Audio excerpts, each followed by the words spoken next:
அன்பு தமிழ் மக்கள் அனைவருக்கும் சூர்யாவின் இனிய வணக்கம். நம் பாரம்பரிய பழமொழியும் அதற்கான விளக்கங்களும்.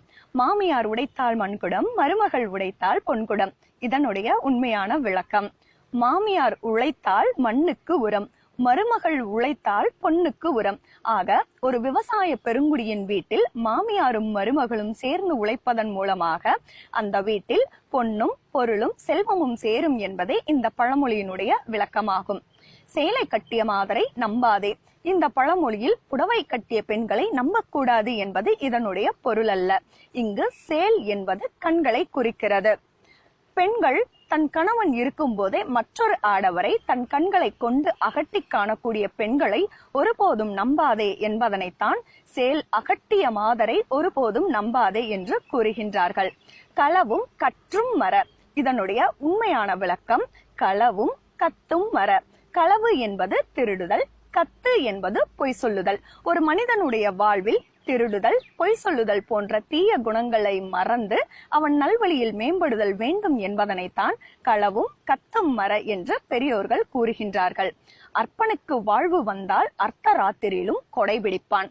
இதனுடைய உண்மையான பொருள்: அர்ப்பணித்து வாழ்ந்து வருபவன் அர்த்த ராத்திரியிலும் கொடை கொடுப்பான். அர்ப்பணித்து வாழ்ந்து வருபவன் ராத்திரியிலும் கொடை கொடுப்பான் என்பதாகும். நம்முடைய பிழையின் மூலமாக பெரும் வள்ளலை கூட இங்கே கஞ்சனாக மாற்றிவிட்டோம். ஆணைக்கு ஒரு காலம் வந்தால் பூனைக்கும் ஒரு காலம் வரும். இந்த பழமொழி பழிக்கு பழி வாங்குவதற்காக உருவாக்கப்பட்டது அன்று. இங்கு ஆ என்பது பசுவினை குறிக்கிறது. பசுவின் பாலிலிருந்து பெறப்படுகின்ற நெய்யினை சிறுவயது கொண்டவர்கள் உட்கொண்டால் அவர்களுடைய தேகம் பளபளப்பாகவும் அவர்களுடைய உடல் வலிமை பெற்றும் காணப்படும். இது பெரியவர்கள் உட்கொண்டால் அவர்களுடைய உடலுக்கு உகந்தது அல்ல. மாறாக வயோதிகர்கள் பூவின் நெய்யாகிய தேனினை உட்கொண்டால் அவர்களுடைய உடல் ஆரோக்கியத்திற்கு சிறப்பாக இருக்கும். இதனைத்தான் ஆ நெய்க்கு ஒரு காலம் வந்தால் பூ நெய்க்கு ஒரு காலம் வரும் என்று பெரியோர்கள் அழகாக கூறியிருக்கிறார்கள். விருந்தும் மருந்தும் 3 நாட்கள். இதனுடைய உண்மையான விளக்கம்: வாரத்தின் நாட்களான ஞாயிறு, திங்கள், புதன் போன்ற குளிர்ந்த நாட்களில் நமக்கு தேவையான உணவினை விருந்து போன்று ரசித்து ருசித்து தேவையான அளவு சாப்பிட வேண்டும். அதே வாரத்தின் 3 நாட்களான செவ்வாய், வெள்ளி மற்றும் வியாழன் போன்ற நாட்கள் அதிகமான வெப்பத்தினை உமிழக்கூடிய நாட்கள் ஆகும். இந்த 3 நாட்களில் நாம் உண்ணக்கூடிய உணவினை மருந்து போன்று அளவாக உட்கொள்ள வேண்டும். இதனைத்தான் விருந்தும் மருந்தும் 3 நாட்கள் என்று கூறுகிறார்கள்.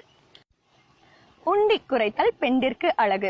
பெண்கள் உணவுப் பொருட்களை அதிகமாக உண்ணாமல் அளவாக உண்டு தன்னுடைய உடலினை கட்டுக்கோப்பாக வைத்துக் கொள்வதுதான் பெண்களுக்கு அழகு என்று நாம் தவறாக புரிந்து கொண்டுள்ளோம். உண்டி குறைத்தல் பெண்டிற்கு அழகு என்பதன் உண்மையான விளக்கம்: பெண்கள் தங்களுடைய குடும்ப உறுப்பினர்களின் உணவிற்காக அதிகளவு நேரத்தை சமையலறையிலேயே செலவிடுகின்றனர். ஆதலால் அவர்களால் ஆக்கப்பூர்வமான பல்வேறு விஷயங்களில் ஈடுபட முடிவதில்லை.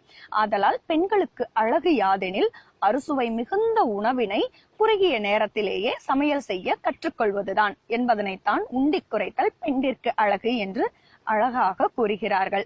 ஆக பழமொழியினுடைய உண்மையான விளக்கத்தை ஆராய்ந்து அறிதல் அழகே. நன்றி.